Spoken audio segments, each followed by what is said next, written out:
A former chief procurement officer at FGV Holdings said in court today that he expedited payments for the redecoration works on one of the two luxury condominium units at the centre of FGV's lawsuit against its ex-chairman Tan Sri Mohd Isa Abdul Samad after he was urged by his wife Puan Sri Bibi Sherliza Muhammad Khalid to settle the matter. FGV also named its former CEO Datuk Muhammad Emir Mavani Abdullah as the other defendant in the suit, in which it is suing the duo for purchasing the condo above market price using company funds. Datuk Abdul Razak Yunus, who served as FGV procurement officer from 2014 to 2018, said that Bibi Sherliza had contacted him several times from October 2015 to January 2016 to remind him to make payments for purchases made for the redecoration of the Troika condominium units. When asked by FGV counsel Andrew Chew why he followed the orders, he said he felt compelled as it came from the chairman's wife. Abdul Razak also said Bibi Sherliza told him that she had paid deposits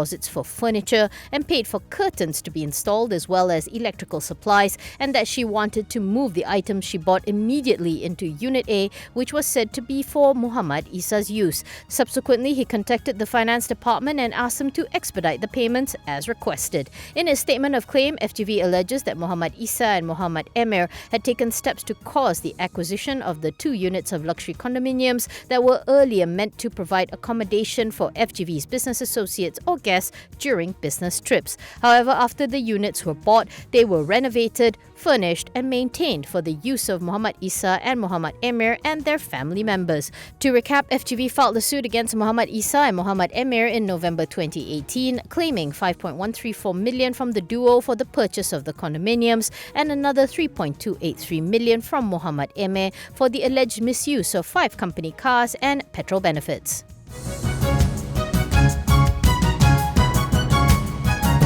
Troubled Serba Dinamik Holdings has stressed that it is not hiding a factual findings update on the company written by Ernst & Young Consulting, but cannot release it as EY Consulting refuses to sign off on it. In a 3-page written response to the recent The Edge Weekly cover story, the group said as it stands, the FFU remains unsigned and it was put in a bad light. Serba Dinamik contends that as the author of the FFU, EY Consulting should sign off on it, but that it is not willing to do so. The group says that against the narrative that it is attempting to hide the FFU, what should be asked is why did Bursa Malaysia compel Serba Dinamik to announce the FFU when it knew that it was not a document that was supposed to be prepared under a letter of engagement between the company and EY Consulting. Serba Dinamik also hammered home the question, why is EY Consulting refusing to sign off on what they have written, and why did the Securities Commission charge the oil and gas company and its management but refuse to produce documents? Serba Dinamik went on to say that The Edge doesn't emphasize that EY Consulting was not to prepare any interim report, while SC and Bursa Malaysia are not supposed to be given any FFU. Serba Dinamik pointed out that since it is not the author of the FFU but was being compelled by Bursa Malaysia to announce it, the company had asked EY Consulting to sign off on the FFU, but EY Consulting had refused to do so. It also said it was not their problem to deal with in relation to Bursa Malaysia's request for Serba Dinamik to procure EY Consulting's consent to allow the announcement of the FFU. It added that Bursa Malaysia filed proceedings pressing for the announcement of the FFU on the basis that it should be announced because it exists. Also, for the record, Serba Dinamik stressed that the only signed documents are charges brought by SC stating that Serba Dinamik had made a false statement only with respect to the consolidated figure of sales. Serba Dinamik says SC has yet to surface or provide the documents that will allow the company and its management to defend themselves.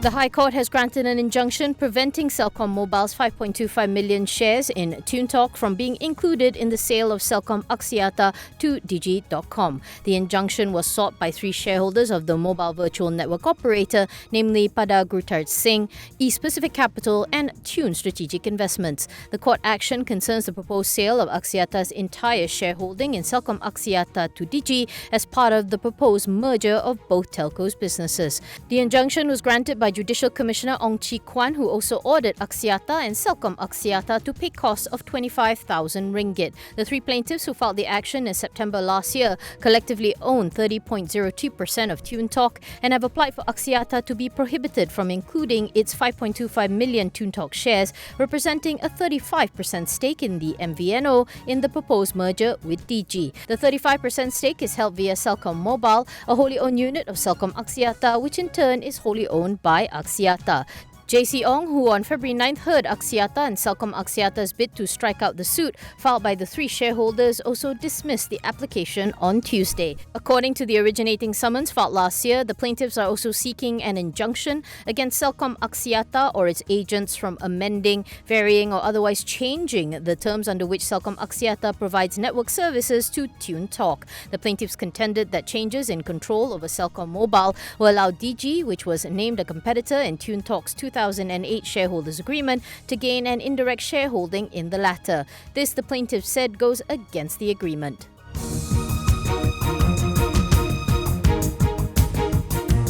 Metal Aluminium Holdings has fixed the issue price of 163.4 million placement shares at 5 ringgit 94 per share, which is expected to raise 970.6 million ringgit. In a BOS filing, the group said the proposed placement was oversubscribed. The issue price of 5 ringgit 94 per placement share represents a discount of approximately 3.9% to the 5-day volume-weighted average price of Metal shares up to and including March 25, 2022, being the market day immediately prior to the price fixing date of 6 ringgit 18 per share. The group said earlier the funds will be mainly used for the group's working capital, capital expenditure and loan repayments. Metal share price ended the day 1.8% up at 6 ringgit 20.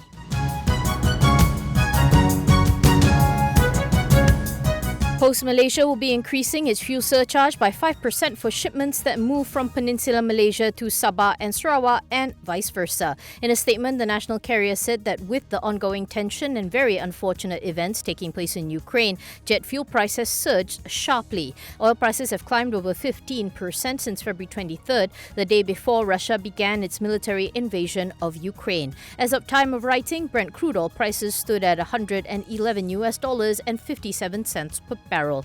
Last Tuesday, Post announced that its net loss for the fourth quarter narrowed to 123.2 million from 232.4 million a year ago. For its full year, the national mail carrier's net loss actually widened to 335.7 million from 308 million a year earlier. The group has been in the red since end September 2018.